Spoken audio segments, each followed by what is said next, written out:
All righty. Happy St. Patrick's Day. No, but we are summoning the luck and curse, I guess, of the Irish with, and I very rarely do this, watch a movie that I've never seen before. I have never seen Leprechaun in the Hood. I have never seen past Leprechaun 3. And I don't even really like the first three too much. They're fun, but I've never been big into this franchise. I mean, Warwick Davis is phenomenal as the Leprechaun. He got his start, what, in Willow, right? Was his breakout role in late 80s? I think the year I was born, in 88. And I mean, he does a great job. The first movie has Jennifer Aniston in her first role, or first film role. That's notable. And I always forget the guy's name from Pee Wee's Big Adventure. What's his name? Whatever. But the guy steals Pee Wee's bike. He's in Leprechaun too. He plays Ozzy, the not old there one. Then Leprechaun 2, I enjoy more than the first one. You got the space pen, Uncle Jack from Seinfeld, and the coins come out. His belly gets all big, and Leprechaun cuts his stomach open and gets the gold inside. That's a cool scene. And then I don't really remember Leprechaun 3 outside of a few scenes. Besides that, I've never seen anything past it. Never saw when he went to space, right? That's where he goes in 4. Now we're about to go to the Hood. Then he goes back to the Hood. And then I don't know what happens after that. Let's see. Hold on. Let me bring it up. Because there's like 10 movies, 11 movies in this franchise at this point. What's up, Ant? How are you, buddy, doing, by the way? I was watching Ghostbusters. Oh, nice. Classic movie. Happy Sunday. Hey, Tasha. No surprise here. I've never watched them. Yeah, they're stupid as hell, but fun. I mean, you can have fun with them for sure. I haven't seen this one, so I can't say fully, but I want to see how many there were in here because I think there's 10 or 11 or so. There's Leprechaun, which came out in 93. 2 came out in 94. 95, we got 3. 4, Leprechaun 4 in space, we got that in 97. So this came out in 2000. So they had a 3-year break between this one and 4. And then Back to the Hood was 2003. Oh, there's only 2 more after that. So 5, 6, 7. There's 8 movies. So then there's Leprechaun Origins was a prequel story. And then there's Leprechaun Returns. Which one was the one that didn't have what's his name in it? Warwick Davis. It's the other dude they had in there. Oh, I'm not a wrestling guy, but they changed the Leprechaun. They have someone else play him for that one, and I didn't see it. I saw a trailer, maybe a clip. I don't care for that guy's portrayal at all. But has anyone seen the Leprechaun films? Let me know your thoughts in here before, as people come in, and then we do our countdown. And the 2020 begins Wednesday, and your memoirs. Nice, nice. Hey, Joe, how you doing, buddy? Good to see you, man. Thanks for commenting on those videos earlier. Hey, Joe. Have not seen this movie. I watched. Okay, so you've seen Leprechaun 1 and 2, Joe? Yeah, those are the ones that I have seen multiple times over the years, and I remember them. 3 I've seen, but I don't remember much. And then that's it from there. This was kind of like Puppet Master, a franchise I just never really liked enough to really see all of them and want to search out and watch every one of them because they're long franchises until I covered the Puppet Master franchise on the channel a few years back. All 15 movies, I had to spread them out over months because I couldn't suffer through them back to back because after the 3rd movie or so, it gets so fucking bad, that franchise, Puppet Master. But I got through the whole thing. So maybe I'll do Leprechaun, the whole series at some point, and review that. So they're saying, everyone's saying hi to each other. Nice. So last night was a lot of fun with the sect. And the night before was a lot of fun with the sadist, especially in the chat with Dab. And we were riffing on that movie a lot. But I'll give like a minute or so, then I'll do a little countdown. Anyone who wants to say timestamp as we go. I'll give it as usual. But how much did the first Leprechaun gross box office? Let me see. And that was Jennifer Aniston's first film role. Pretty sure it was her first film role. Yeah, it is. Budget of $900,000, and it made $8.5 million at the box office. That's not bad. And that's right. Yeah, it says originally intended as a straight horror. I remember that it was originally going to be much more serious, and then I think Davis had something to do with it, of wanting it to be a little more comedic, and they ended up going that route. Then Leprechaun 2 did $2.3 million on a $1.5 million budget. That's not too good. And then I think that was the last release in theaters. Leprechaun 3. Oh, it's also called Leprechaun 3 in Vegas. Well, he does go to Vegas, but I never heard that alternate title. That was direct to video. So I guess from 3 on, they started going back to video. I remember that cover art very vividly. $1.2 million budget. Then there's no box office, obviously. I think the only one after that to get released in theaters, let me see. I could be totally wrong. I think only the prequel and the newer one were in theaters, and the other ones were all direct to video for the most part. Any Leprechaun fans who come in will let us know. But all right, I'm going to do a countdown in a minute. So everyone who wants to watch, get ready. It is streaming on Peacock, and like with all movies, basically on lookmovie.com for free. That has everything on there too. And I'm not sure if it's streaming anywhere else. I did a quick check. So that's the only ones I know of. I only know of the Leprechaun because my uncle had nightmares of him when I was really little. Yeah. Didn't you tell me that the other day when we were talking about Leprechaun? Yeah, he's creepy looking. I have Leprechaun 3 on my list to watch. Oh, cool, Joe. Yeah, I got to rewatch 3. Not only is this rare that I'm doing a watch along of a movie that I've never seen before, but also jumping right into the middle of a franchise and jumping right to the 5th movie and going right for one, bypassing all the first 4 that I've never really talked about on the channel here. But this, I feel like, is just going to be a blast to watch because it's ridiculous. Just from the title, Leprechaun in the Hood, you know it's going to be insanely stupid. So it'll be a fun one. Smash the like button. Thank you, Joe. As always, I have Leprechaun 3. Yeah, you said that. Should I leave so I won't get spoiler?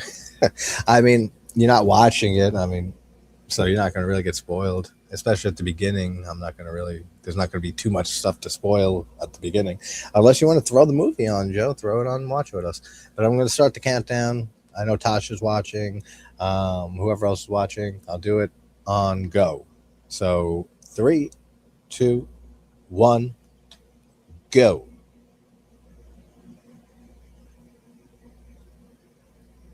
Okay, good. How long is this? An hour and 21 minutes. Not even your standard 90 minutes here, actually. Which a lot of these Leprechaun movies, I think, are sub 90 minutes. You good? Good. You gooed. I read gooed at first. So what's going on lately and coming up before we get into this movie on the channel? I just uploaded a full keyboard cover of the score to The Red Queen Kills 7 Times, which I'm very happy with how that came out. It was a lot of layering on that loop pedal. Dropped that this morning. Last night we did The Sect, was a great time. And on the Bite Size channel, I put out the other day a review on The Killer Still Among Us. And I got a few shorter reviews I want to do soon on Sinners, on The Case of the Bloody Iris, and one more that I can't remember. And then I'm going upstate on April 3rd to see my daughter, and I'll be up there for a week. So I had Killer Clowns from Outer Space scheduled for the watch along for that day, the 3rd, but I'm traveling that night, or that whole day. So I'm going to move it to the day before. So it'll be Thursday the 2nd. So we can watch Killer Clowns. And then once I'm up there and I can, chill at night and stuff, I'll reschedule the ones for Splinter and Twin Peaks, the ones I had to move when I was sick last weekend. So that's what's going on. Also on TikTok, there's some music stuff. There's some Mario keyboard covers, Mario themes and stuff I've been doing lately. It's a lot of fun stuff. So we got the credits playing. Ice-T is in this, I'm pretty sure. Ice Cube or Ice-T? I think it's Ice-T. Make Effects by Gabe. I miss his name. The director here, I forget his name, but it'll come up in a second. But he's directed a few movies, but the one I remember and know most is Witchcraft from 88, 87, something like that.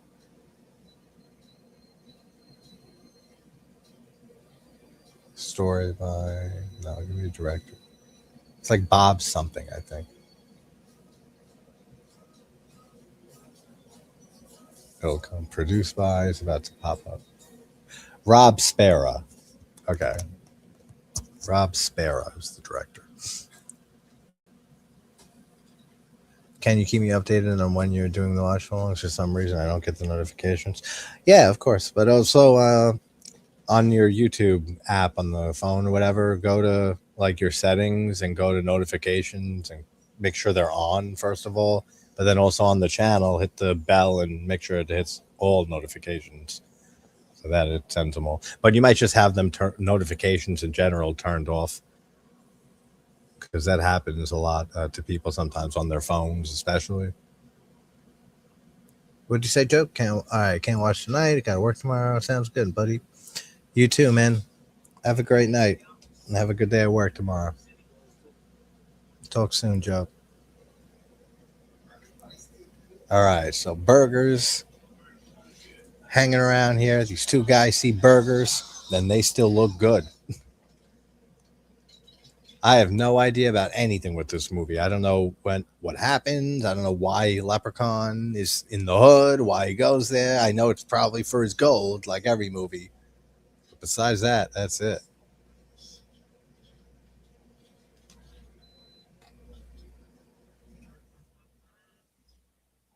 I love his laugh. That's one thing I really do like. And his voice. I mean, everything about Warwick Davis is phenomenal with the way he brought this character to life.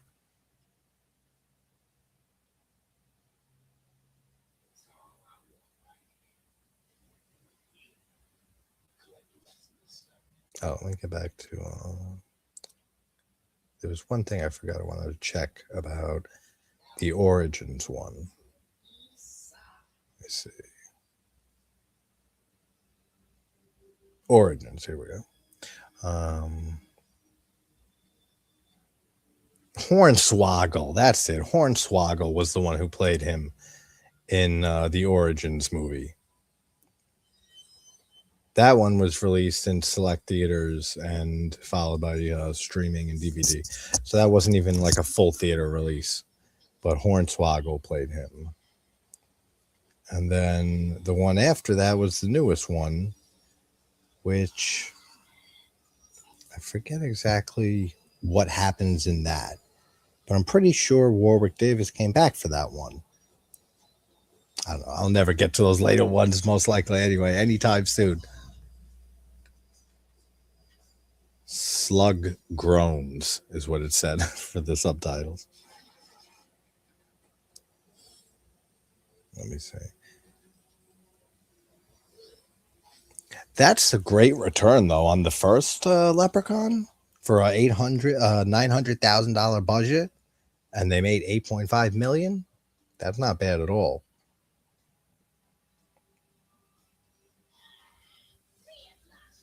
Free at last. Free at last. So he got freed. There's our boy Ice-T right there. Oh, we made the gun real hot. He dropped his gun. Oh, pulls his knife out of his fro, man. Pia. Switchblade.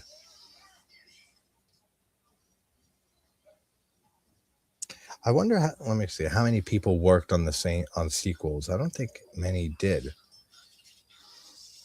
Screenwriter, story. Yeah, it looks like there was different crew, directors, producers, writers for every movie in the franchise. Because I don't see any people who went, and worked on multiple entries here, except for some of the producers for 2, 3. Looks like 2 and 3 were the same. Had some of the same producers. That's about it. So that's interesting for a horror franchise that has, more than 5 entries to have very unrelated crew and cast and all everything like that from every movie, one to the other. Aw, he's cute, you say? Yeah, I guess. A little creepy cute. You've done both. It does it with your on TikTok too. I don't know. I don't know how to. I don't know how to help you in that situation. Then. What was I doing? Yes, bring that up, and then we're good.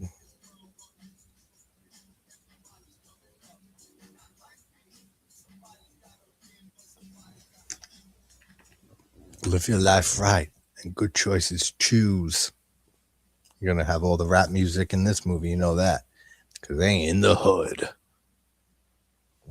And then they must have loved the idea so much in 2000 that after they made this movie, they said, no, we have to go back to the hood for the next movie. That's how good and happy they were with the idea and premise for this.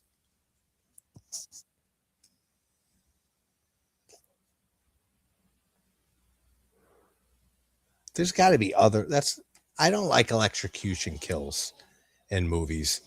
I've mentioned that many times. Electrocutions and drownings.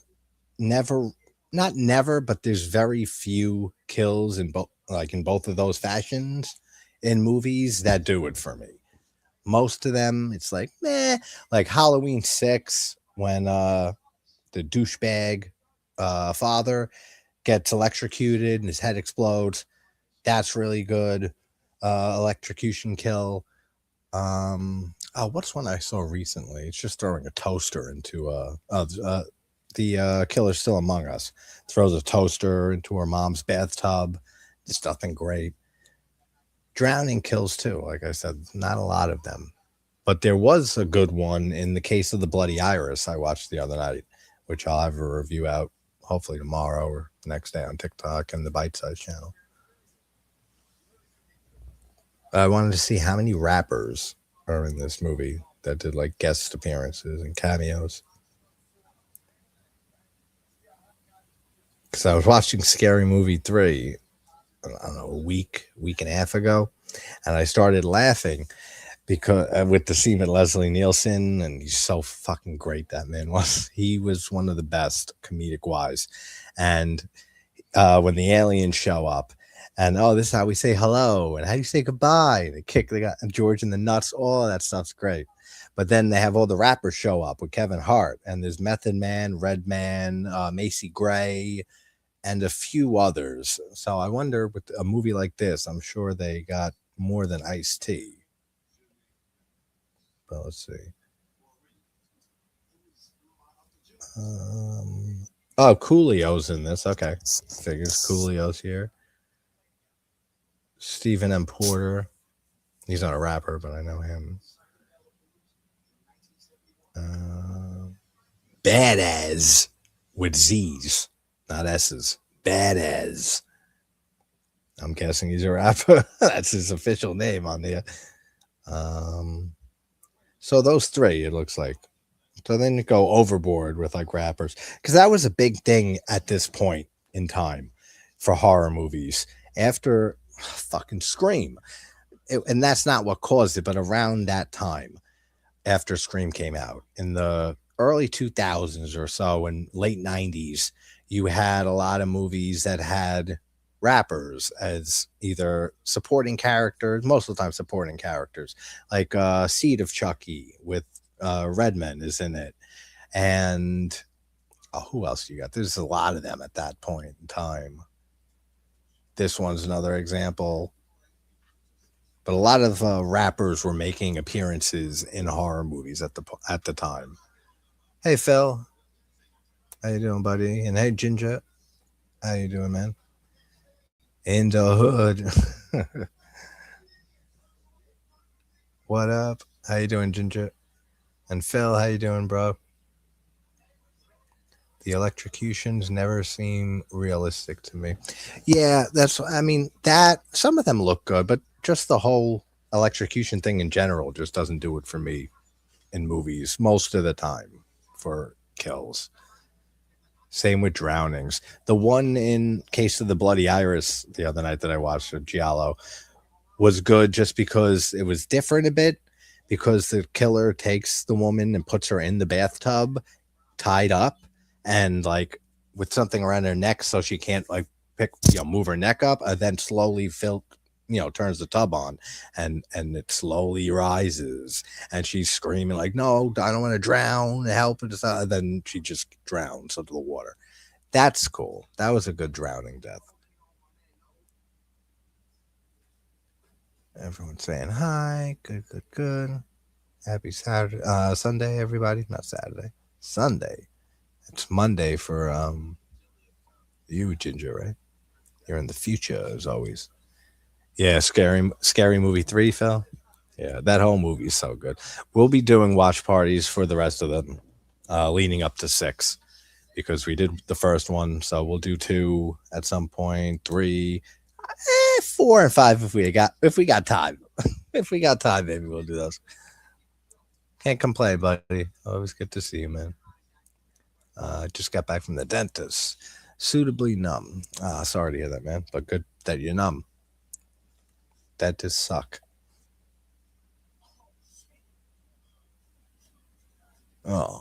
We tight. That's right. A lot of rap in this. I would have never guessed. 2 is my favorite. Scary movie, right? Yeah, Scary Movie 2 is my favorite too. I mean, the original is close behind it, and when I'm watching the original, sometimes I think, you know what? I think this may be the better movie, but I've always loved 2 growing up and everything. My whole life, I like it better. And then 3, I really do like 3 a lot, even though the Wayans brothers were basically fucking kicked right off that project without notice or anything, really. So they kind of, the Zucker came in and kind of stole it from them. And they had to do a lot of rewrites and everything. And then 4 and 5, I don't remember anything from. 4 is good. 5 is pretty good, not great, but not bad either. Maybe I definitely will rewatch them, and then maybe that'll decide if I do a watch along for 4 and 5. But yeah, I'll watch them again. It's been so long. I remember the scene with Shaq and Dr. Phil in the Saw parody, and like he's giving like psycho therapy to Shaq. And then is that Shaq? Yeah, it was Shaq, not Magic Johnson. Yeah, Shaq. And then he's trying to throw the ball and he keeps fucking missing and stuff. That's good. That's a funny scene. I remember that.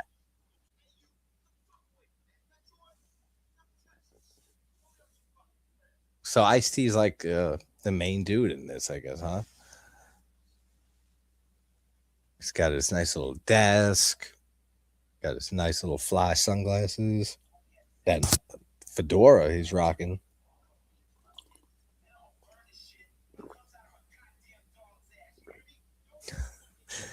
So funny.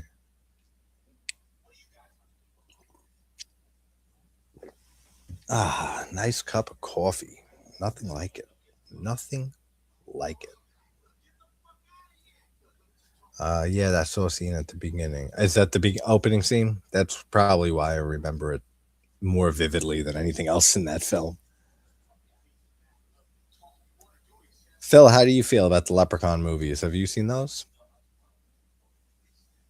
I forgot if you mentioned anything about them. I think you did, or that you do like them, at least one or two of them.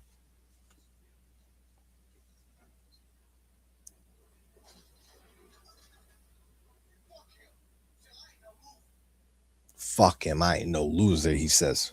He's getting disgruntled with him.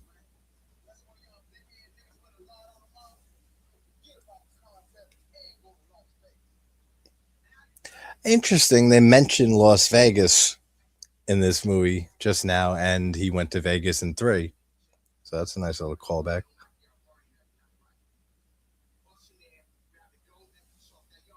Okay, yeah, I thought you were a fan of the series. You have all of them. Five is the weakest, and that's what we're on now, right? Six is good. So Back to the Hood, you're saying, is better than In the Hood here? Interesting. One and three, I would say, are my favorites. Four, I have a lot of fun. Four is in space. Ginger, only seen the first two, maybe the space, and maybe the space one. Yeah, I definitely never saw the space one. The only reason I remembered that I've seen the third one is because when I was doing the Night of a Thousand Horror Kills, huge compilation thing, and I was looking for kills and asking people in the community for favorites of theirs. Cal, shout out to you, Cal, Cal L. Daly. He mentioned Leprechaun 3 and the kill when he saws the guy in half. And I said, I remember that. I haven't seen that movie in 20 years, maybe. And went to get the clip and stuff, and I was looking at it, and it's a great scene. And I did kind of remember it a bit. But I don't really remember much else except for Elvis, the impersonator, being there. And he's like, oh, man, rock on. And then he starts talking like Elvis, Leprechaun. That's funny. Back to the Hood is good. It can be a bit scary. It's creepy. Okay. Interesting. Maybe we'll do Back to the Hood in a few weeks or something if this one isn't absolutely terrible.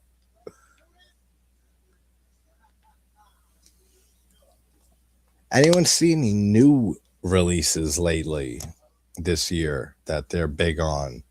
Because I haven't watched too many new releases outside of like the big ones that there was a lot of hype around and stuff like that, and a few others, but I've been definitely behind on my 2026 new release watching.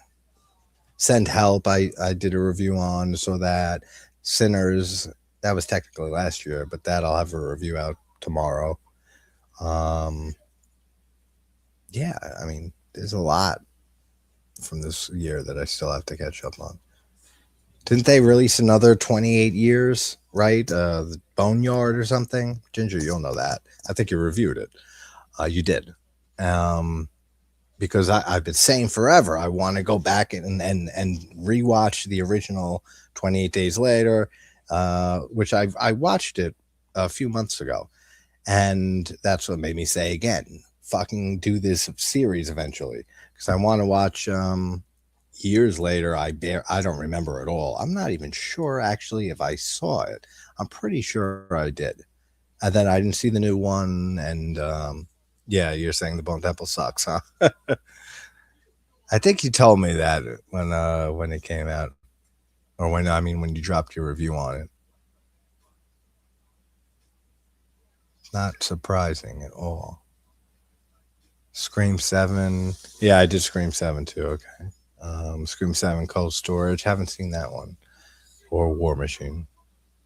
Yeah, the Bone Temple, it sucked, huh?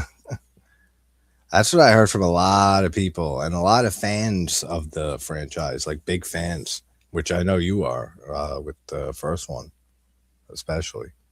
So 28 weeks later is much better than Boneyard, huh? How about compared to the 28 years to 28 weeks? Compare those two. Which one's better, weeks or years?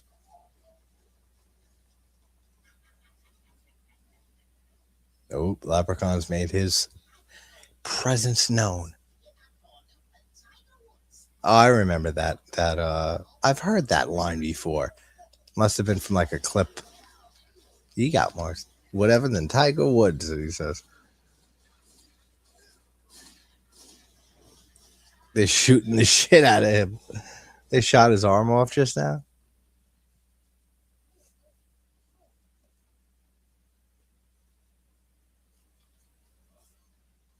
You know another movie that's decent, that's set in the hood, basically.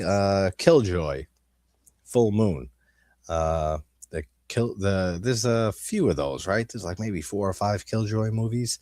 I've only seen the first one, but the first one's not too bad. I mean, it's not a great movie or anything, but it's fun.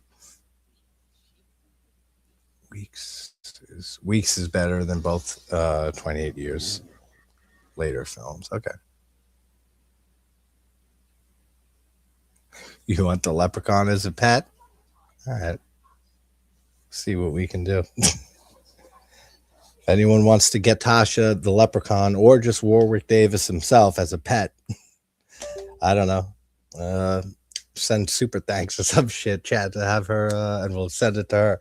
We'll make her dream come true.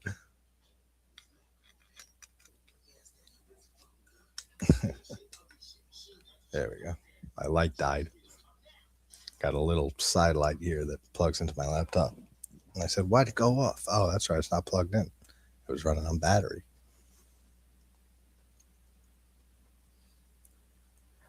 The Bone Temple is slightly better than 28 years later.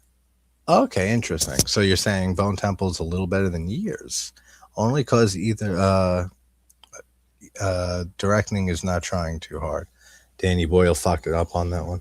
Yeah, that's the one thing, and I've said this a few times personally to you, Jason, and just on the channel whenever it comes up with 28 Days, that the look of that movie is one of a kind, really. I feel like the way that movie was shot and the look of it is unrivaled. There's no other movie that I can think of that has that same look that 28 Days Later has. So, I mean, that's a huge positive, even though I've never been over the moon for those movies, or that one even in particular. But, man, I love the look of it and the directing and that. So it's sad to hear, that all that amazing talent and creativity with shooting the original, and he kind of fucked the directing up, the new one. I will forever be grateful. We got to start a campaign. Help Tasha get Warwick Davis as a pet. Ooh, the bomb. A friend with weed is a friend indeed, he said. And Ice-T just goes, but a friend with gold is the best, I'm told.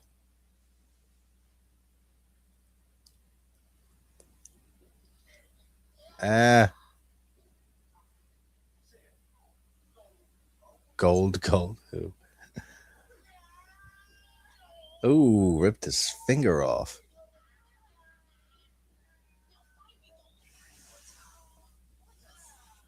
I mean, I do like his little limericks and stuff.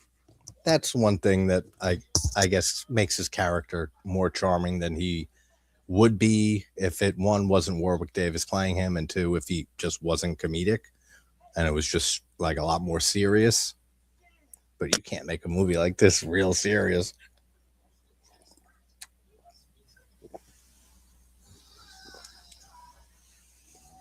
You must be tripping. I like the purple lighting there.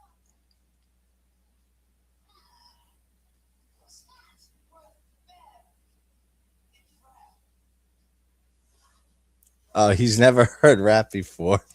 The Leprechaun. He says, "What's that?" Says, rap. Rap? There's another electrocution.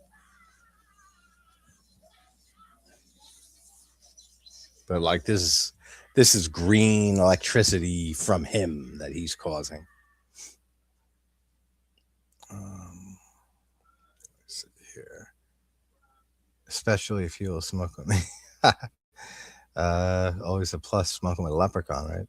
28 Days Later was shot brilliant. Yeah, it absolutely is unrivaled in the way it looks. 28 years later, Boyle was trying too hard to be avant-garde. Makes sense. Be more artsy with it. I could rant on on and on about that fucking film. Yeah, I know. That's one I know that gets to you. But Leprechaun wants a lot of fun. I really want to check out the entire series. Yeah, fun. Fun. One is fun. I don't think it's it's average at best for me. It's not a movie I can watch too often, but two is one that I can watch every now and then, maybe once a year, and have fun with two. Two is a lot better than one. A lot more happens. I feel like one's a lot more slower paced. Two kind of just jumps in from the beginning, knowing what it is, knowing the sequel it's going to be, and just goes off the walls with the whole premise.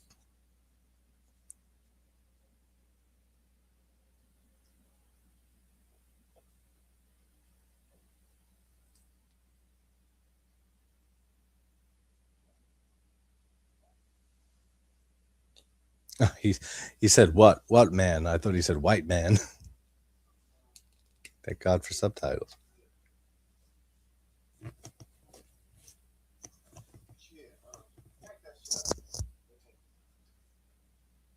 So what are you guys robbing this place?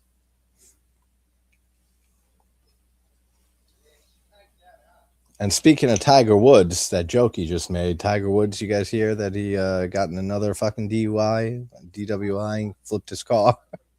It's like I heard that news the other day, and I said, again? Like, isn't that like the third DUI he's gotten? Hey, it's the man, the legend, our old good friend Russ, the veteran around here, who was alive when the Sadist came out that we watched the other night. That was a fun time, Russ. Oh, and last night. That was a great time having you, man. I'm glad you're back online. How you doing? Having a good end to your weekend?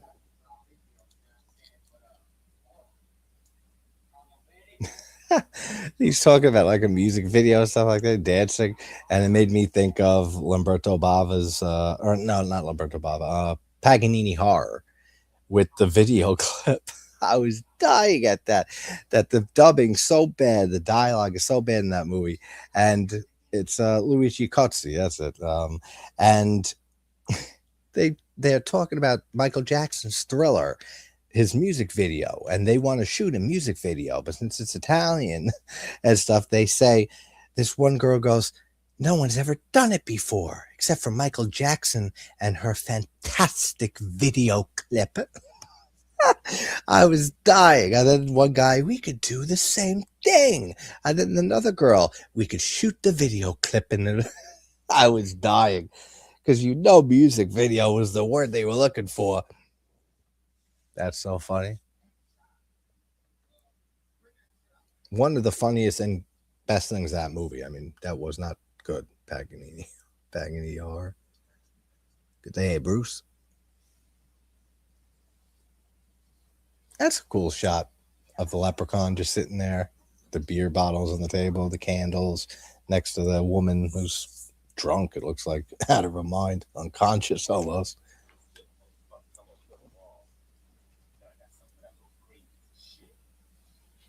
I got a little something for that little green piece of shit. I see.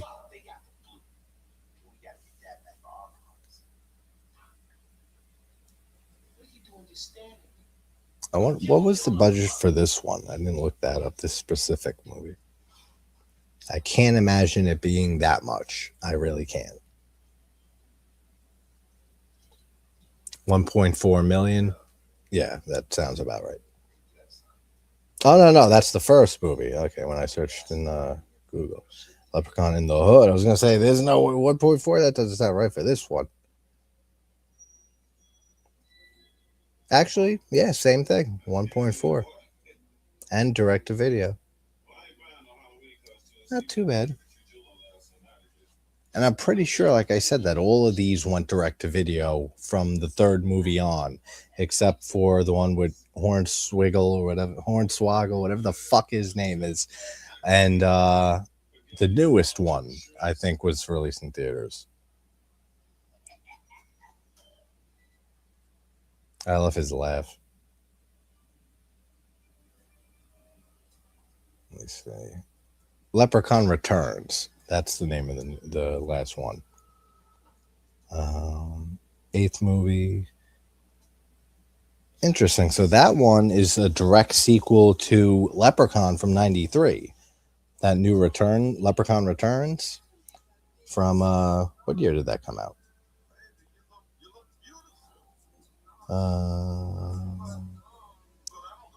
Don't tell you the fucking year. Oh, 2018. And it was on Sci-Fi, so it wasn't theatrically released. But that's interesting that it goes right from, so it does like a Halloween H2O or whatever and just ignores all the sequels, and then it's just a sequel to the original. Too bad they didn't get Jennifer Aniston back. I don't think she would ever come back to do something related to this.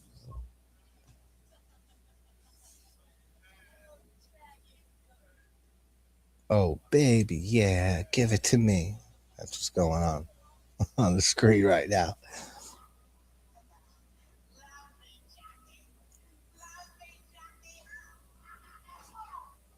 Okay, so Warwick Davis? Why do I say Warwick? Like walrus almost. Warwick. He wasn't in the new one? Yeah, no, it wasn't. It was Lyndon Porco who played. So, yeah, Warwick Davis hasn't been in these movies since Back to the Hood. That's interesting. I thought that he came back for the newer one, and Hornswoggle, the movie before that, did it and played the Leprechaun. But Warwick Davis never came back. Interesting. The guy who played the Leprechaun in Leprechaun Returns was also a Chucky doll body double in Cult of Chucky. That's a cool little piece of trivia. Lyndon Porco, his name was. Oh, okay.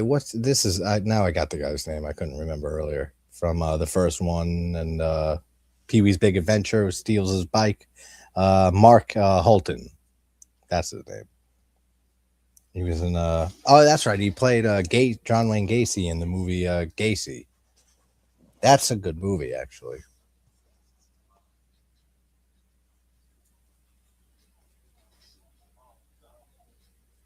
Shoot me with my own gun. So what is he like? Intentionally, like the Leprechaun, like causing a war between rival gangs here?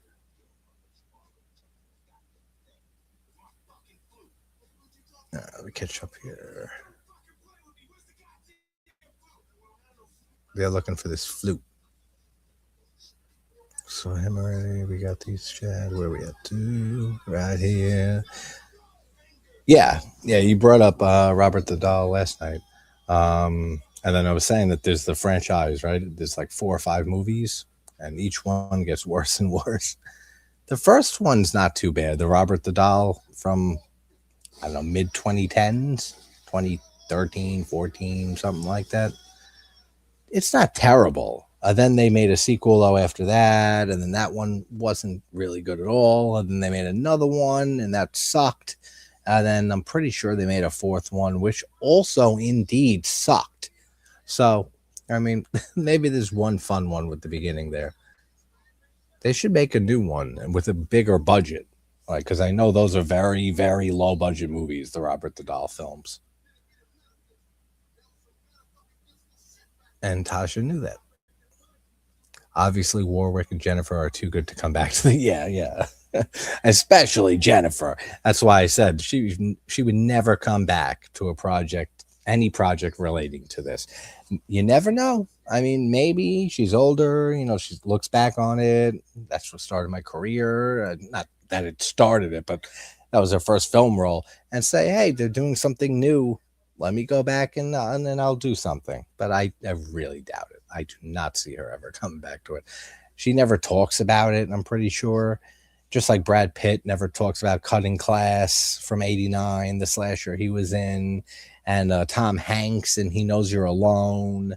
A lot of the bigger names that started in horror movies. They like disown the movie, the horror films that they've done, which is like, come on, have a little more respect for the movie that in some cases launched people's careers. Chuck Norris can make a snowman out of rain. That's a good one. I haven't heard that one before. There's so many of those Chuck Norris jokes. That's a good one. Annabelle versus Robert versus Chucky. That's what I want to see. Throw Megan in there too. Annabelle versus Robert the Doll versus Chucky versus Megan. That'll be interesting. She might have a little bit of a side up, an edge, because, AI and she's an android, but at the same time, Robert and Chucky and Annabelle are all, supernatural and have their powers and demonic entities attached to them. So I feel like it balances out the scales a bit. It's pure selfishness on their part. They need to show respect for what they started, like Kevin. Yeah, about actors who started in horror. Yeah, for sure. Yeah, he's another one. Kevin Bacon with Friday. I feel like he's been more, he's talked a little more about his past, especially like in horror, especially because he did a little bit more horror movies like Tremors, right? I don't know how many sequels he was in. I don't think he ever came back for the second Tremors, did he? That's another franchise I never got into. Never got into the Tremors movies. I think I saw the second one, and that was it. That would be great, Bruce. Bruce. I love that Bruce gag. It's been going on a long while. Turn that shit off. So, guys, trying to sleep. Yeah, he's trying to sleep. That's what's wrong with your big head ass, is what he just said to this guy. That's what's wrong with your big head ass. Yeah, Bacon's very cool about his horror roots. He never came back to the movies, but he has tried repeatedly to do a TV series based on Tremors. I've heard rumors and stuff, and for years, I feel like, about Tremors getting a series. That would be cool if Kevin Bacon came back for that. I could see him coming back because, like you said, he seems like he's cooler with most bigger actors that started in horror with talking about it and embracing it. Because there's just so many actors and actresses who just disown the horror movie or few horror movies that they were in and started in. And I feel like definitely if horror was taken more seriously, like for awards, not that awards mean shit, but just, not having that stigma against horror movies. If they like were nominating films and stuff for awards, yeah, there would be a lot more movies, even back in the 70s, 80s, that would have gotten nominated and won some awards. But because horror isn't treated that way, a lot of the people just ignore that they were in horror films. Jamie Lee Curtis has always embraced it. And that's one thing I always loved about the original Halloween and Laurie Strode's character and just Jamie's performance, everything, is that she put all her own talent in. She did it all by herself. It wasn't like a clear Nepo baby type thing. From what I know, I wasn't alive at the time, but they didn't really market it at all as Janet Leigh's daughter. For Jamie Lee Curtis, they didn't mention that. Like, they could have went to starring the daughter of Janet Leigh from Psycho, Alfred Hitchcock. They didn't do anything like that. And Jamie Lee Curtis proved that she had a fucking lot of great talent and screaming, and she became one of the great scream queens. Everything about Jamie Lee Curtis, I mean, that's how I feel people should look back at their first movie or a horror film that they started in. It was a small little thing that became popular as years went on. That's how you approach it. I mean, and she's came back twice. to the series, Jamie Lee. 4 times if you count the, or 5 times if you count the new trilogy as 3 different things.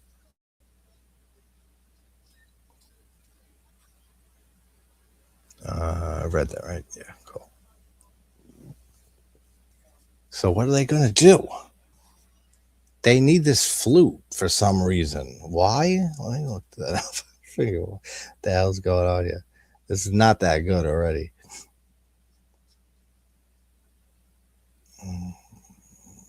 Let's see. Okay, that's right. That's what they summoned him with at the beginning. So it's this magical flute. Now there's magical flutes and shit in this movie. But they already went to space the last film, so I guess anything goes at this point. What the fuck? Is that a... Yeah, okay, that's a guy. That's a drag dude. I couldn't tell for a second. It looked like a man at first, and then I was like, oh, no, it's definitely a man, but woman. You just the right size, too, for Miss Fontaine, he says to the leprechaun. Miss Fontaine. Aw. She's going to bring the leprechaun in and try to have a good time with him. So sweet. See, that's a nice person. They don't care how, small the person is, that it's a leprechaun. They'll still do business and give them some company. That's a good person right there. It's a fucking damn good person. Unselfish, willing to help others. I salute that prostitute, man, she, woman, whatever it is.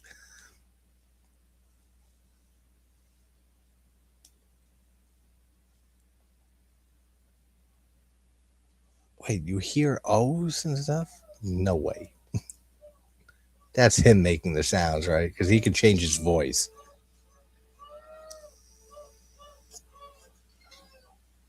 No way. There's no way that leprechaun's fucking that man woman, is it? No, okay, he's killing her. I was gonna say, there's no way. He killed her. And now he's on the little prowl with his little walk. Love all that. We got another Chuck Norris joke from Russell. Norris knelt down to pet a tiger. Suddenly it growled. The trainer said, "Get up slowly and back up." So the tiger did. That's a good one too. I'm rethinking my pet choices. Why? You don't think you want a little Warwick Davis anymore? Is that what it is? You getting a little worried now? A little concerned? Thinking, shit, maybe I jumped the gun thinking he's cute, and maybe I shouldn't get him as a pet? I think that might be it.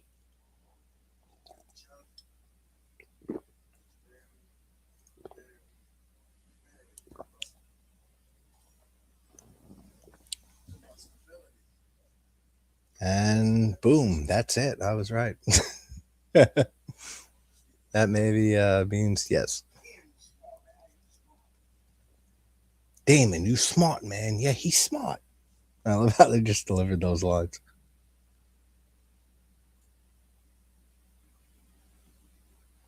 This really makes me want to watch for the space one. Just to see it and see what the hell happens. Because, I mean, he's always after his gold. Someone brought his gold into outer space? I don't know why I said it like that, but someone brought his gold to space and he had to go to space to get it, or was he like frozen on a spaceship and he wakes up in space like Jason goes to space, Jason X, and a few other movies that do the same thing. I don't know how he got to space. Tell me, guys, how Leprechaun get there in 4? Russell, what was watching a video on actors' heights, and it said Jeff Goldblum was 7'3". No fucking way. Jeff Goldblum's not 7'3". There's no way. Let me look that up. Impossible.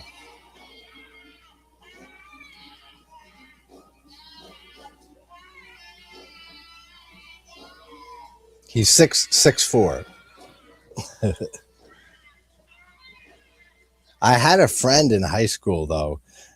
He became one of my best friends back in high school, who was 2 years older than me, but I was in his earth science class because I was 2 years ahead in math and science, and he was 7'1", Lithuanian guy, the funniest fucking person on the planet, man. And he was so tall that, I mean, he had to duck into all the rooms as he went into class. Like, as everyone shuffled into the classrooms, everyone come in, and then you'd see Tom walk in and stuff, and he'd come and do his little duck to get into the room. Such a great dude.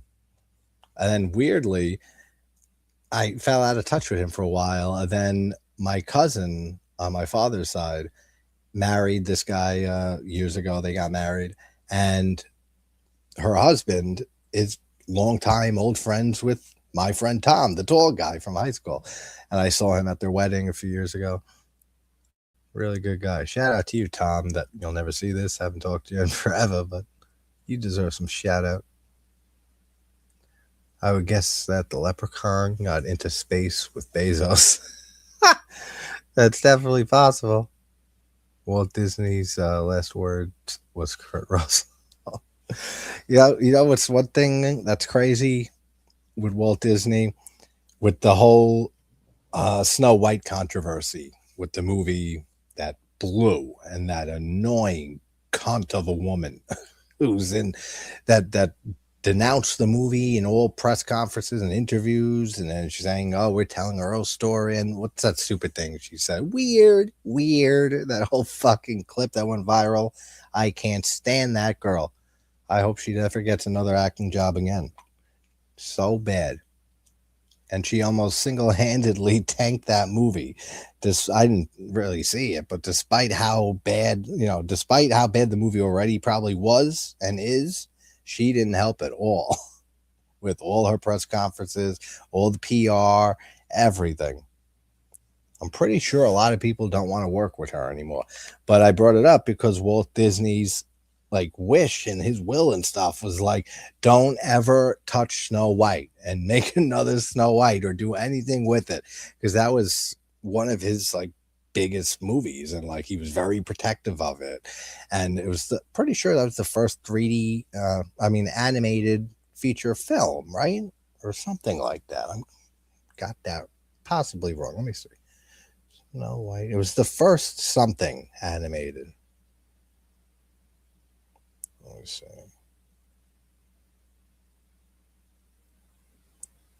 Film with massive success, but we know that. Set the standard for future animated films. First American animated feature film and first cell animated feature film. Okay. I knew it was first something.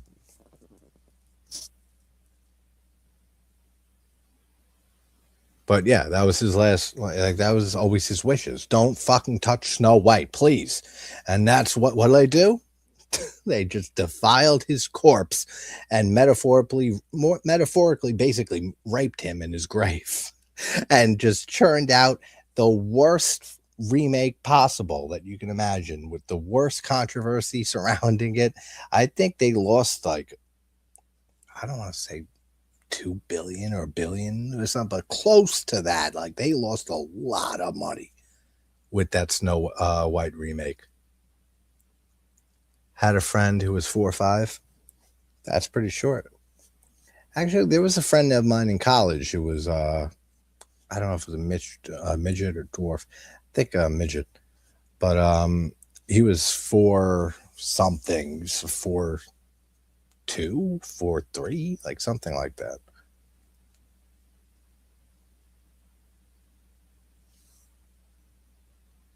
Coming to you straight from the south side of Jerusalem.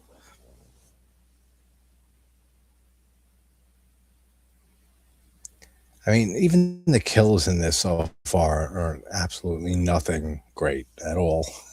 So that doesn't help it going. Ginger, they need to cast. That's her name. Rachel's Zegler, right? Or Ziegler? It's Zegler, I think. And Scream 8 just to add.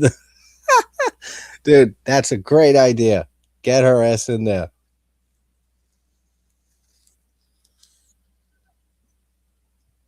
She would absolutely help destroy that franchise.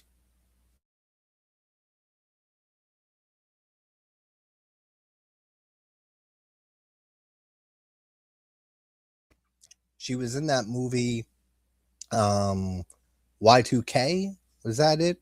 That sucked too a few years ago.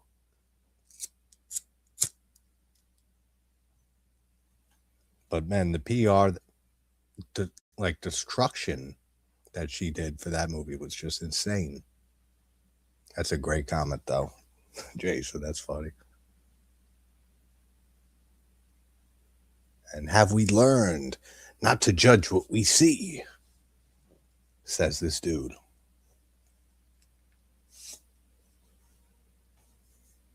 The hell's that guy sticking out his mouth?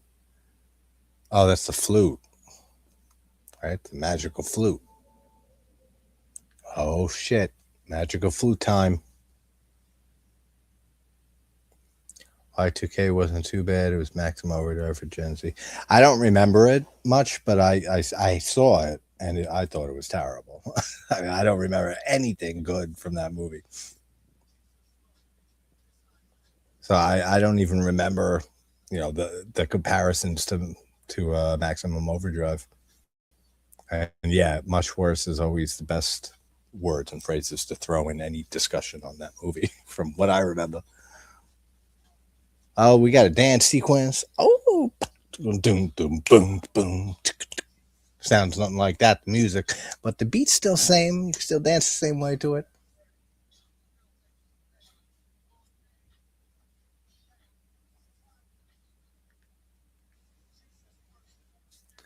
I wonder if there's an actual song. I doubt it.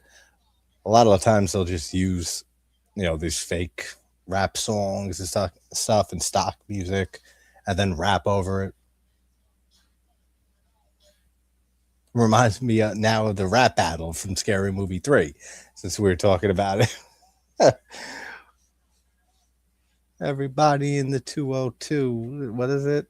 Because Fat Joe is through. And he has the hood up and he looks like a KKK member. Lose the hood. Yeah, we're in the hood now. And he puts his hand. Oh, that's funny.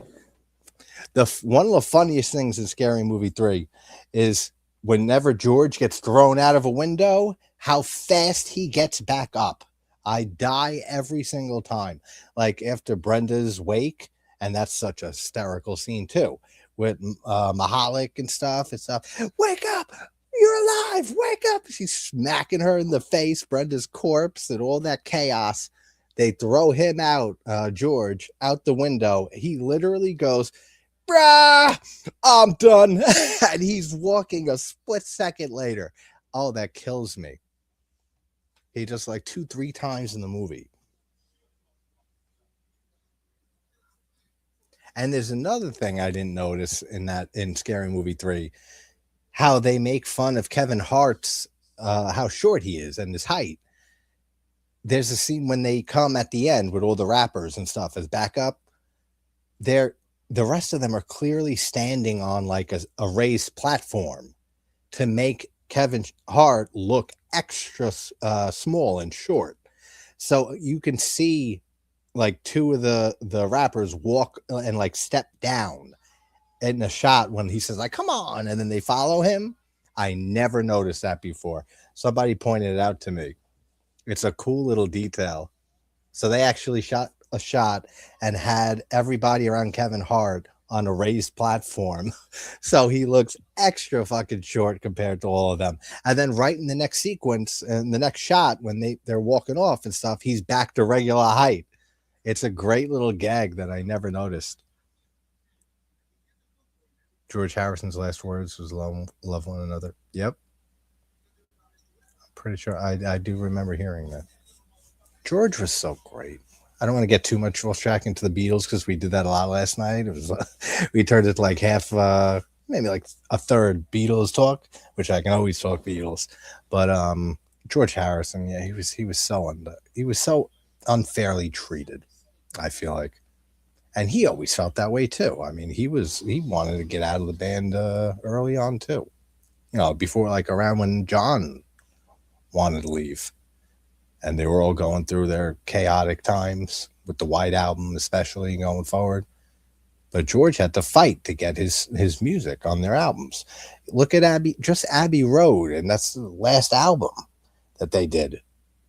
He had to fight to get two songs on there, and it's "Here Comes the Sun" and "Something," which are some of the best Beatles tunes ever, and those are both Harrison. And he had to fight to get his songs on the White Album. "Long, Long, Long" is such a great track. That might be one of my favorite Harrison tracks in the Beatles. "Long, Long, Long." What other ones does he have on the White Album that are great? "While My Guitar Gently Weeps," obviously, is one of his greatest. Excuse me. White Album is that and "Rubber Soul," like I said yesterday. Those two are always going back and forth for my favorite Beatles album.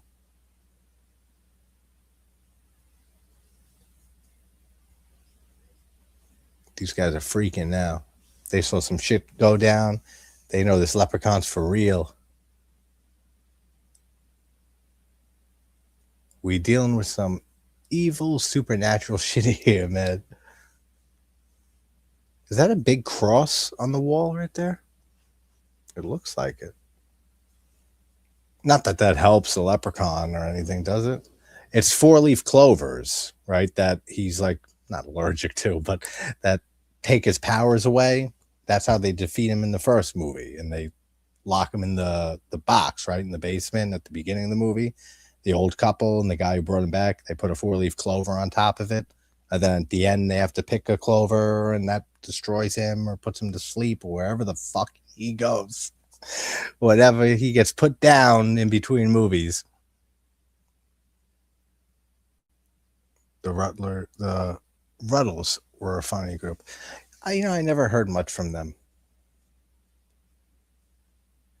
It was great. The Zombies, they got some amazing songs, like "Time of the Season," obviously, but a lot of their tracks. That whole album, I forget the name of the album that has "Time of the Season" on it.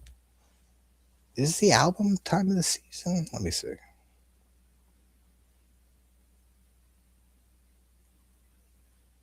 The Zombies.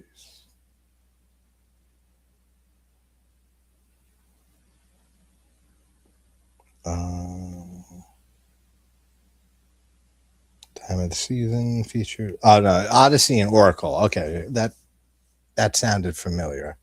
That's the name of the album. 68. There was another really good song on that album. Which one was it? Track listing. Where are you? Song information. Blah blah blah. Butcher's Tale. Oh, "Friend of Mine" is a good song. There's one I'm thinking specifically of, though. Maybe it's not on this album. Maybe it's another one of their other albums. It'll come to me or not. One or the other.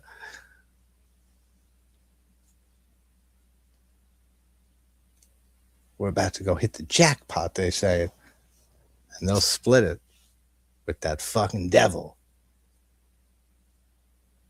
How hard can it be, though, to deal with this little leprechaun? I say this stuff all the time, and oh God, bless his soul, man, Dave, up there. I love you, man, who passed away. But we used to joke all the time with Chucky, with any small, person or child, evil child movies and stuff. Just one fucking punt right to them and just punt them off into oblivion, and you should be good. With Orphan, we said that with. We said that with so many movies. God, I miss him so much, Dave. He was such a great man. This guy had like was that a blunt he had in his mouth? Because it's fucking long as can be.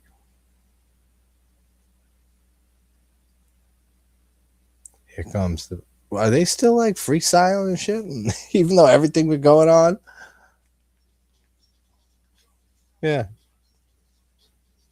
All this shit's going on. Leprechauns going around murdering people.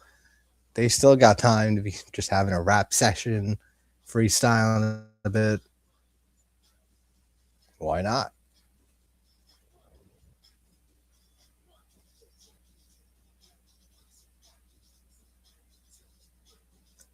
So we're like what into this?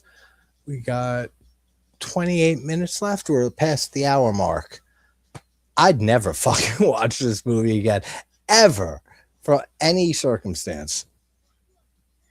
I feel like nothing really goes on in this movie. So Phil, you were right. You're saying that this one's the worst? We'll see when I finally check out 4, and which is the one I want to check out the most now is 4, and see him in space.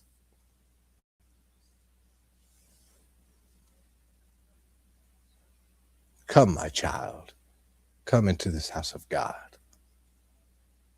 Let me lay your hands upon your sinful creature, he says to this girl. Okay. Pass on to you the blessings of our Lord. I mean, I guess this is not a big, but it's a franchise that a lot of horror fans really enjoy. I mean, the Leprechaun series has gotten pretty big. And a lot of reappraisals, it seems like, in the last, few decades.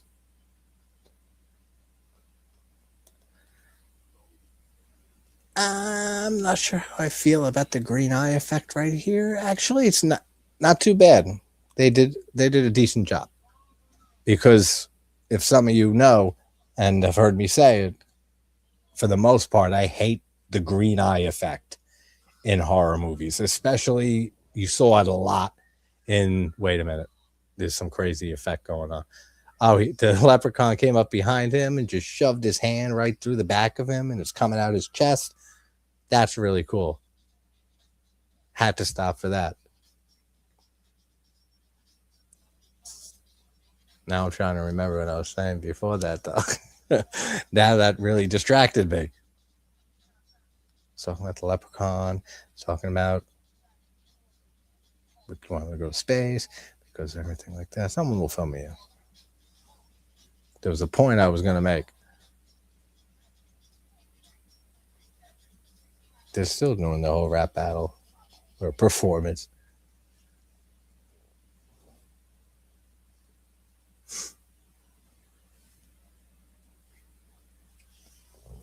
Also, guys, leave when this ends the stream.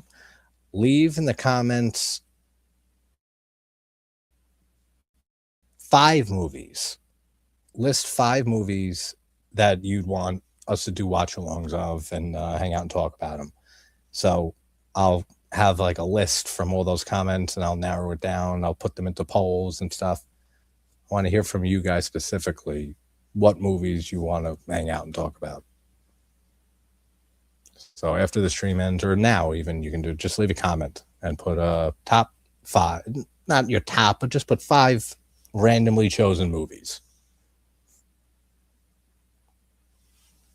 And don't be a dick and pick ones that are awful and you know it and say, let's do that.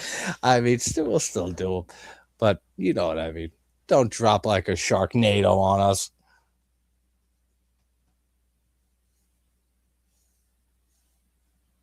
This guy's a stone bet to win, he says.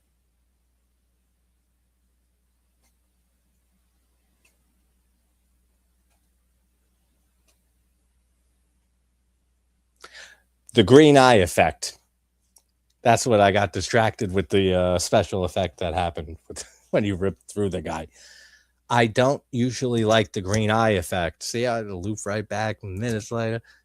In most movies, and you saw it a lot in that era, and a lot of low budget movies. Full Moon and Charles Band did it a lot with Empire, with Ghoulies, so many movies in like the direct to video late 80s, early 90s, especially era. You saw that green eye effect a lot, and I usually hate it. But there's a few instances where it's good, and I actually do like it. And the kid from Demonic Toys, that's one of my favorite uses of it. When this kid, and he's like a phenomenal actor, this kid. I remember in my video for that movie, I was praising him more than anything. And he doesn't talk because they have an old man do the voice, so he's just lip syncing and doing like the mannerisms of playing the character, but it's not his voice. And he's so creepy, and he's got the green eye shit going on, and it looks great in that. Love that. But most of the time, yeah, I don't like the green eye effect with that just digital green eye. Don't care for it. Hey, Stacy, how you doing? Good to see you. Leprechaun fun movies. Thanks from Stacy. Dudley Moore Leprechaun. Yeah, we've been talking about the whole series and stuff. How do you feel about it, Stacy? What's your feelings on like the whole franchise as a whole? I know you said fun, but like which ones do you like the most? Which ones do you think are awful? If you think some are awful or think some are great, because I'm suffering through this one a bit. I would never watch this one again. I've never seen this before.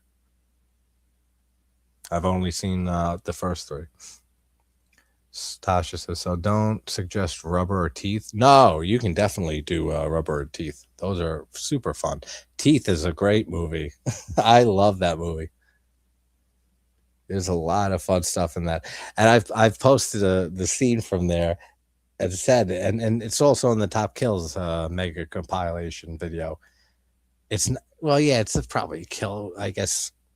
I don't know if he bleeds out. They don't say it, but when his dog eats his penis, that is that is one of the most heart-wrenching scenes, man. The way that guy delivers the lines and his performance and the way he breaks down, because he gets his dick bitten off by his sister, right, when they're fucking or whatever, and she uses it to bite his dick off with her vagina, with the teeth inside, the vagina dentata, and she ends up doing that, and then she stands up, and then his cock falls onto the floor, and then he got his big ass dog, and he starts sniffing around and stuff. He's like, don't.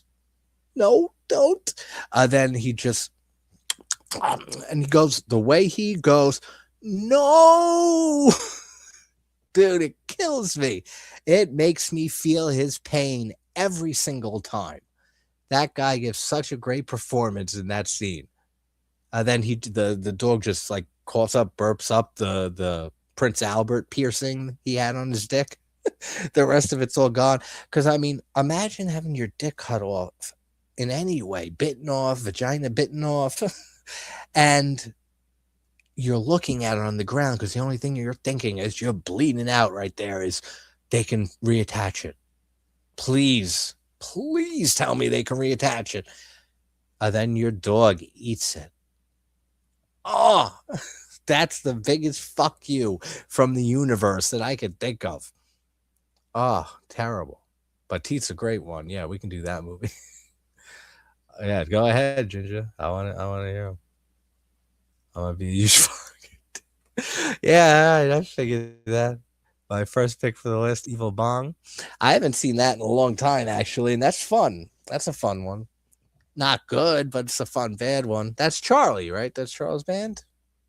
Charles Band did Evil Bong. He brought that up when I had him on. Actually, he brought up Evil Bong. I think he was talking about the titles for movies or the artwork. I think he was talking about the titles for movies and how, yeah, because we were talking about how great he is. I was telling him how he makes movies just from the concept artwork or a title, then without even having a script or story, even in some cases.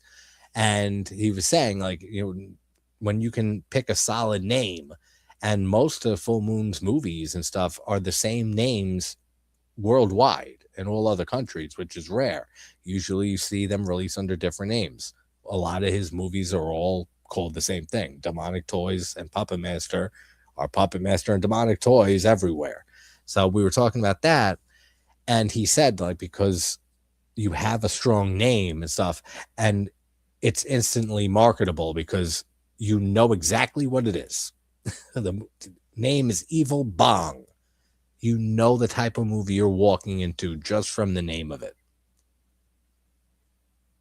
But yeah, Charles Band's one of the best with that. With, I think, with marketing his movies and all the projects that Full Moon did and does still to this day.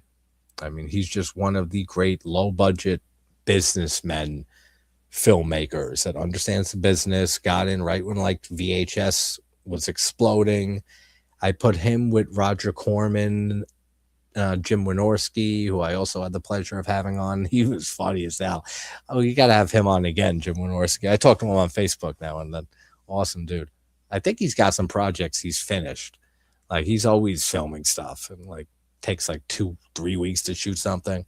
I got to hit him up on Facebook. See if he wants to come on again. I have a surprise guest that's going to be a pre-recorded video next month on the 20th, hopefully. Not going to say it's not a horror person. It's a writer and director who he wrote a lot of episodes of a famous TV sitcom in the 90s and directed a few movies from that Sacha Baron Cohen was in. So there's some hints for you. Wait, no, it was Human Centipede she caught, not teeth. Oh, wait, let me read the first thing before that. My mom caught a glimpse of teeth. Okay, when my mother and I were watching it. So she saw Human Centipede. Sharon Tate's last words was, please don't kill me. I don't want to die. I just want to have my baby. Yeah, I remember reading that. I've looked at a lot of documentaries and read up a lot on the Manson murders throughout my life. Didn't one of them say, just like the line that Otis uses in Devil's Rejects when he says, I am the devil and I'm here to do the devil's work? Wasn't that something that Tex Watson said before he killed one of them? Maybe Tate herself? Or I don't think, because Susan actually finished the job, I think, right? But Tex was the one who started, initiated a lot of it. Let's see. Charles needs to get in contact with Megan Ward. Yeah, right. That'll be nice. Transfers was Future Cop in Australia. Okay, so that one had a different name. Yeah, I'm sure there's others that have alternate titles.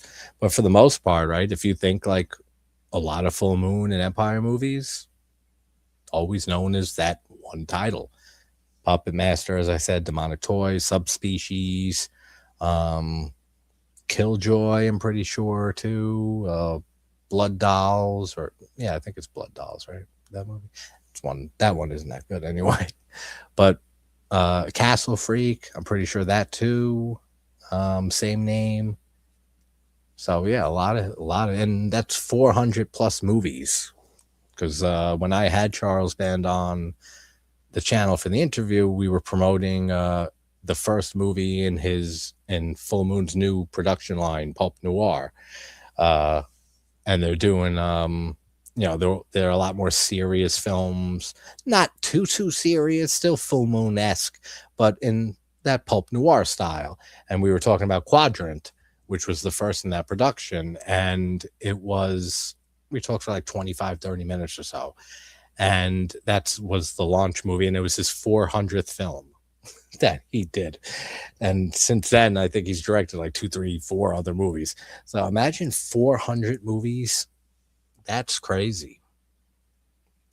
But Charles, we got to get on again. I want to talk to I want to I should message Richard Band, because we talk now and then, and see if he can talk to Danny Elfman or get me in contact with Danny Elfman, because he's very, very good friends with Elfman's son. Is it Richard Elfman? Pretty sure that's his son. He's a great composer too. I mean, I'd love to have him on too. Either one of them.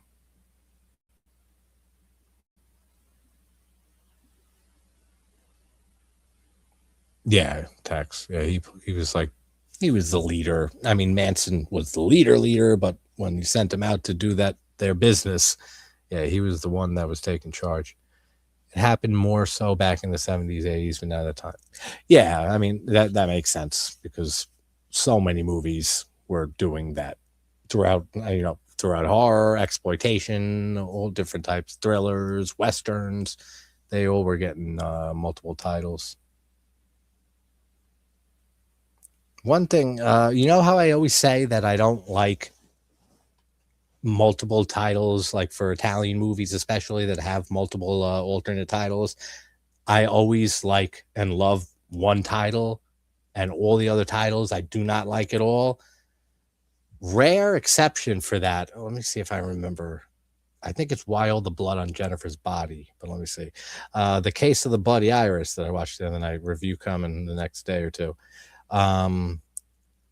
has, let me bring it up here.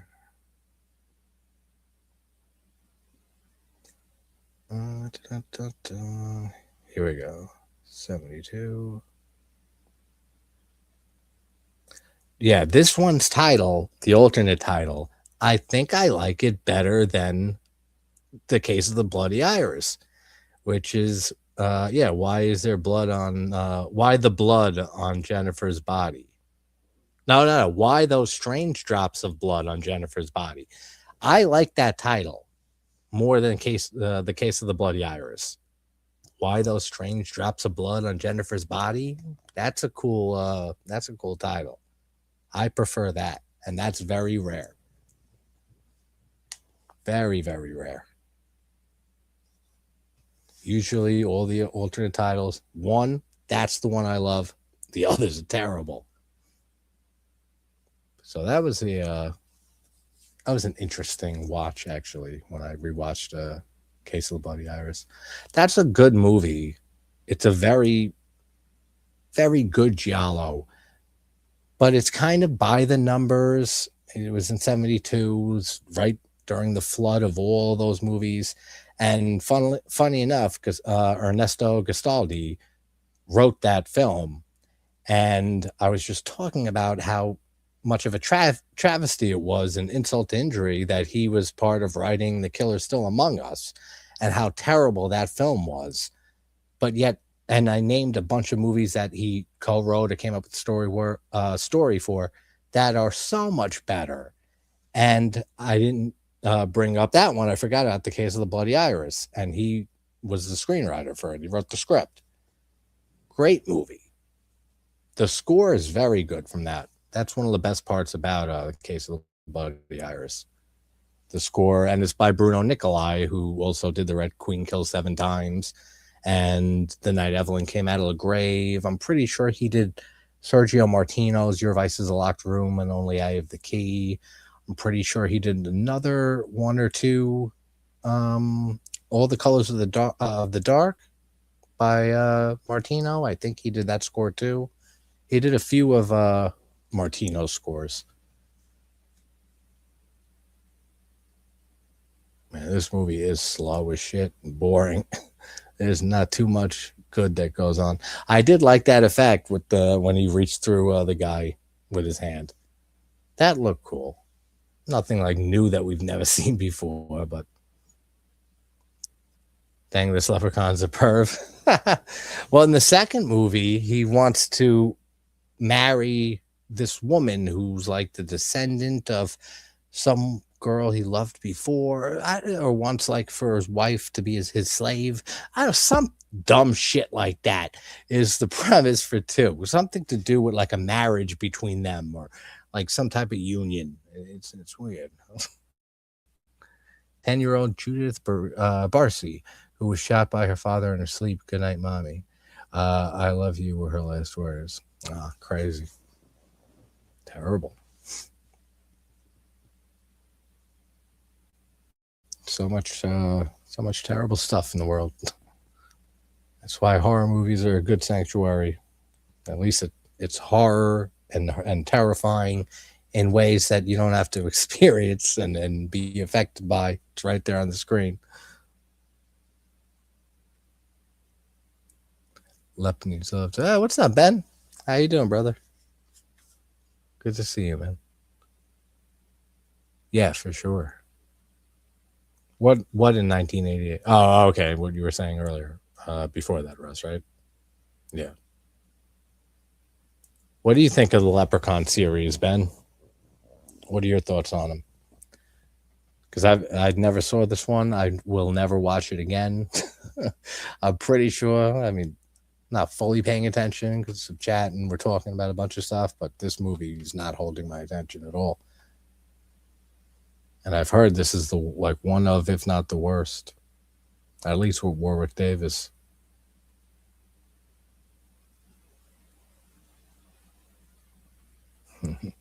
See, we all agree. You really ain't got no options. You ain't no motherfucking gangster. Ice-T he's one of the only other positives. I can see Ice-T in anything and enjoy it. He's dead now, though. Just got his ass shot. John Belushi. I love John Belushi. What a sad way that he went. What's scarier, the hood or space? Yeah, I don't know because, I mean, okay, I get what you're saying. I thought you were about to talk about the movie for a second. What's scarier, the hood or space? I don't know. Might depend which hood. Might depend what city, what neighborhood, what area. If it was like maybe Chicago or something like that, I think I might go space. Space sounds a little safer. Cool lighting here. The green and the purple and all the decorations and stuff. That looks cool. Now I'll take me flute and send you to hell.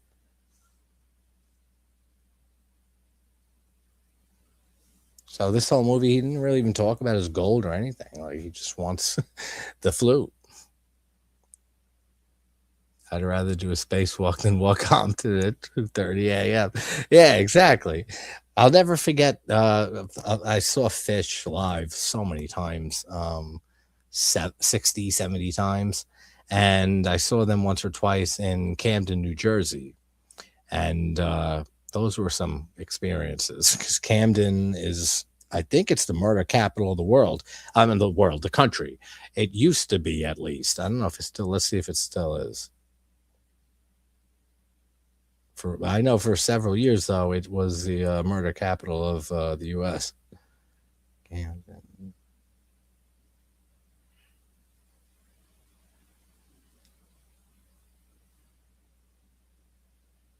Once notoriously ranked among the most dangerous U.S. cities, Camden, New Jersey has achieved a dramatic reduction. Yeah, that's right. It did get better.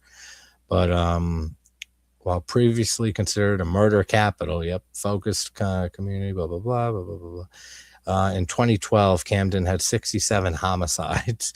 That was actually like the year or so around the time that I saw Fish there. I think it was 2010, 2011 or so. And they played there like 2 years in a row or one, and then skipped a year, played another year. So right around then. So in that 1 year, 2012, it had 67 homicides, placing it as one of the deadliest cities in the nation. In 2025, though, it saw a 43% decrease in homicides compared to the previous year, with only 8 reported by late September. That's not bad at all. Still good. They've been clearing it up a bit. But that was one hell of an experience, seeing Fish in Camden, New Jersey, and then the aftermath of all that in the parking lot, nitrous tanks everywhere, the nitrous mafia, as they were called, hanging out, showing up. Cops all over the parking lot. They're playing chicken with the nitrous people. Insanity. I read that. Australia, it's all hood or animals that wind you. Yeah, man. I mean, I can't imagine with all the different animals you have down there. Like, you have some just wild creatures. You have the koalas, you got kangaroos, like what else do you got? Like famous, not famous, like animals are famous, but like platypus. Aren't platypuses in is that the plural for it? Platypuses? Or is it platypi? I don't think it's platypi. Platypuses, do you have those in Australia? For some reason I'm thinking of Australia when I think platypus. Let me catch up on check. I know Bruce, Patrick, SW. I felt safer walking through New York City than I do walking to my car from work in Syracuse. Really? Yeah, Syracuse got pretty bad. Oh, yeah. Platypus. Cool. Giant bats. Fuck that too, man. Especially after COVID. No one wants bats anywhere. Patrick Swayze. I'm not afraid of death. I'm going home. Yeah, that was sad when he passed. Bird hunting spiders. That's right. I've heard the bird eating tarantulas. People eat those, I think, right? They cook them. They put wrap it in banana leaves or something like that, or some type of leaves, and they eat the tarantulas. Platypus are actually venomous. Oh, that's right. Or so isn't the plural just platypus, right? Same singular and plural. Platypus are actually venomous. They have a spur. Oh, interesting. I know they're like a hodgepodge of fucking animals. It's got the duck bill and everything. All right. Oh, it's over. I don't even know how it ended. I mean, I would never watch that movie again. I'm just not a fan of the franchise, as to begin with, to enjoy this one. Or I'm sure I won't care for the space one either. And the one after this, he goes back to the hood. I still can't believe they said this was such a great idea with this movie, and then saw whatever the reviews were and feedback and stuff, and said we have to go back. Back to the hood. We have to. That's just the next logical thing. You would think Back to Space would have been, the place to go. If they saw the fourth movie, they put that out. Next movie, go back to space. I could see them, we can do much more stuff in space and different interesting things, even with a lower budget. But Back to the Hood, I mean, there's more to happen there, I guess. Yeah, I read that. Okay, so now that this is what did you just have me watch? Yeah, it's trash. I mean, like I said, I couldn't it's not like I fucked your time up watching it, because I got my time messed up too watching it, because I've never seen it. That's funny. All right, peace out. Yeah, thanks for hanging out, brother, as always, man. I'll talk to you soon. And also, dude, congratulations on winning the Blood Diner VHS and the Castle Freak vinyl. He won. Ginger just won, what was it, a lottery or a contest or something like that. And yeah, he got some cool stuff. That's awesome. But have a good night, Ginger. 6 is way. Yeah, Phil, you've been saying, right? The next one is better. Back to the Hood. I mean, I'll at some point watch it, just for you, Phil. Put it out. I'll do it for you, buddy, because you're saying it's better. I'll give it a shot just for you. No, I'm picking it made the night good. I'm picking it made the night good. All right, you figure the English out, and then we'll get back to that. Good day, Bruce. No, you should, Phil. I love you to death, man. You got to get your fucking Dark Souls game copy back so we can finally finish our run. Actually, funny, I was just working on, and it'll be up on the TikTok in probably an hour or so. I've done a few compilations of all the no roll and no sprint kills from Dark Souls 1, Demon Souls, and Dark Souls 3. And put them on TikTok with a compilation, maybe 20 minutes of all those boss kills. So now I was editing right before I started this. a handful of Dark Souls 2 no sprint no roll kills that I had. So I'm gonna post those together, and I have my old I was talking with Ginger actually earlier because I posted that cover of the theme to the Red Queen Kill 7 times earlier this morning.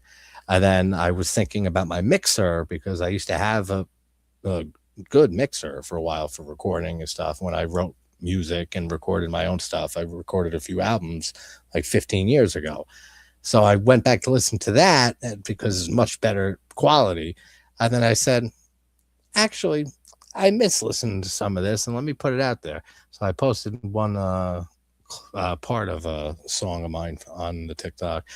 My whole album, 2 albums actually that I recorded back then, are on the channel in full. I'm pretty sure I premiered them and made like a little event out of it a few years ago when I upped them, but they're on there.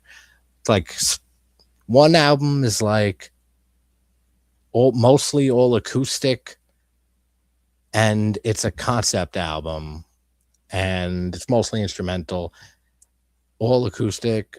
The percussion is mostly conga drum and stuff like that, and there's a lot of experimental psychedelic sounds and stuff to it.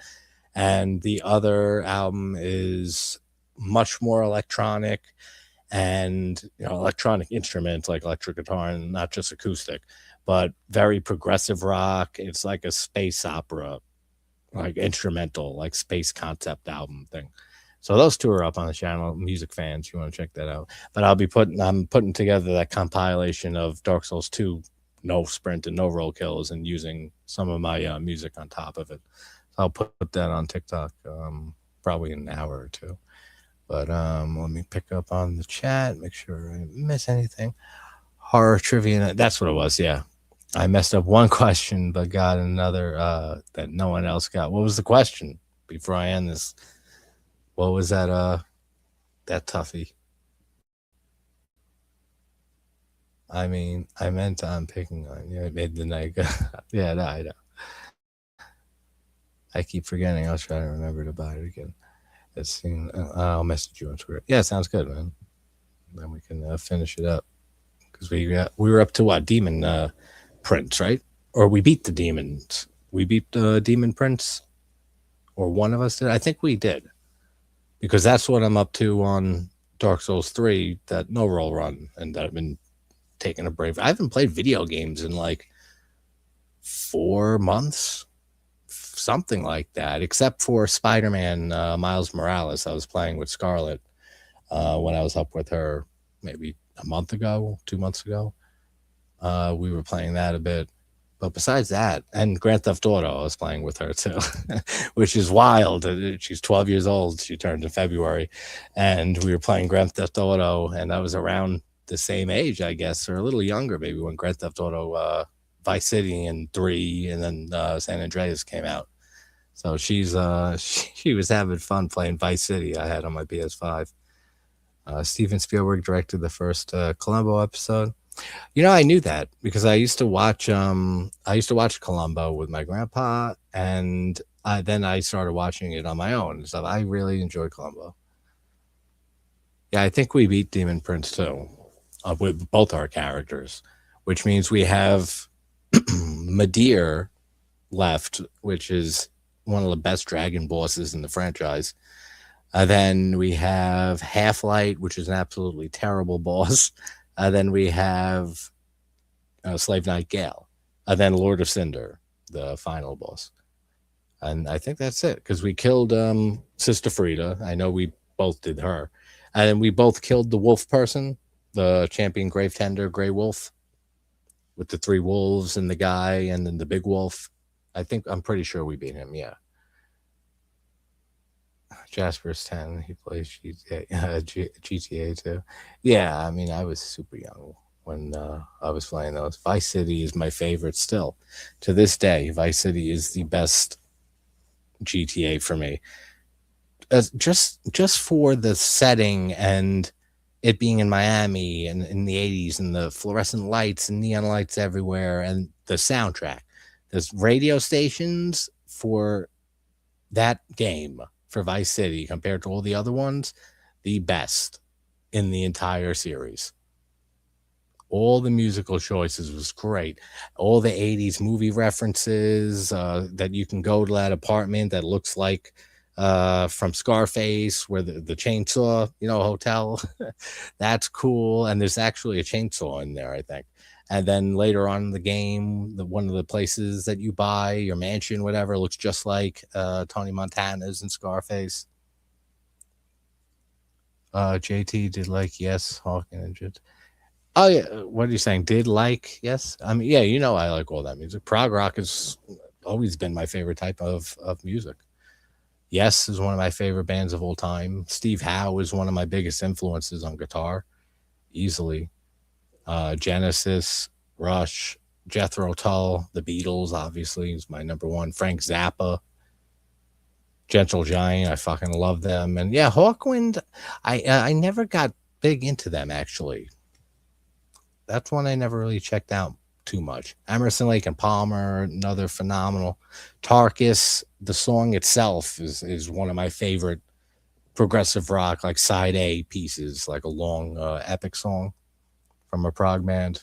Tarkus is so fucking good. And the whole Brain Salad Surgery album, that's excellent too.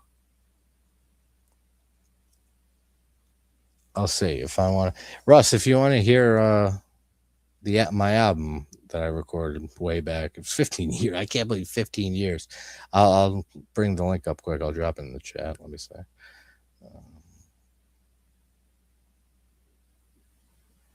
I want to start writing. I got to get my mixer fixed because it's been broken. The hard drive crapped out like not more than that, probably 3.5 years ago. And I just never got around to get a new hard drive for it, trying to get it fixed.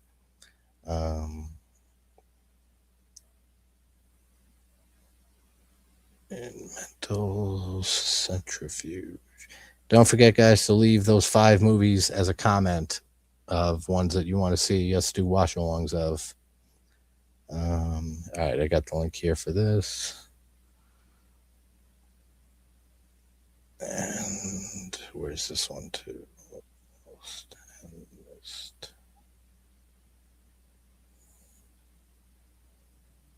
Okay, got it. Dropping in here.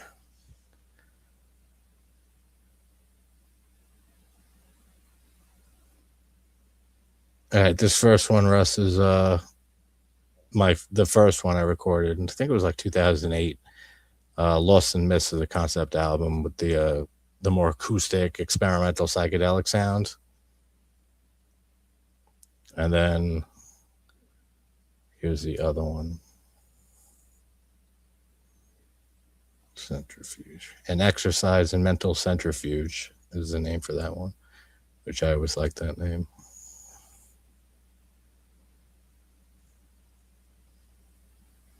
Yeah, Zappa is great, man. Do you like Animal Collective or anyone in the chat? Because that first album I dropped there was the acoustic experimental one. Animal Collective was a big influence on that too, for me. Especially their album Sung Tongs, which is all acoustic too. That had a very big influence on that album that I did. That one, yeah, that album was a huge album for me back when it came out.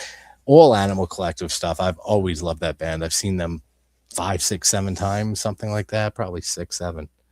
Such a great band. And Zappa, I saw not Frank, obviously, but I saw Dweezil with Zappa play Zappa twice, and they are fantastic.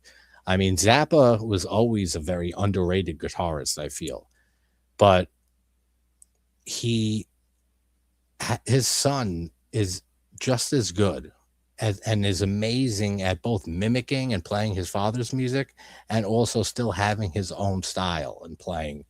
But I saw them do the whole Apostrophe album live, and then I saw them do the whole Overnight Sensation album live as Zappa plays Zappa. Fantastic. Like, they did such a great job. So yeah, Zappa's a great one. But all right, guys, you guys want to check those albums out, check them out. But all right, tomorrow is Monday. What do we got going on tomorrow? I got to record reviews. So yeah, we got not send help, Sinners. That one will be coming out on TikTok and the Bite Size channel there. The Case of the Bloody Iris, and a few other surprise ones. I'll keep them under wraps, and then we'll do whatever's scheduled for this next coming Thursday. I gotta make it. It's Killer Clowns from Outer Space.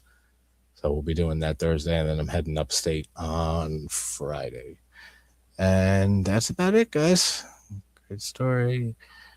I don't know what that says, but love you, Russ. And thanks, Phil, for dropping that. All right, guys. Love you all.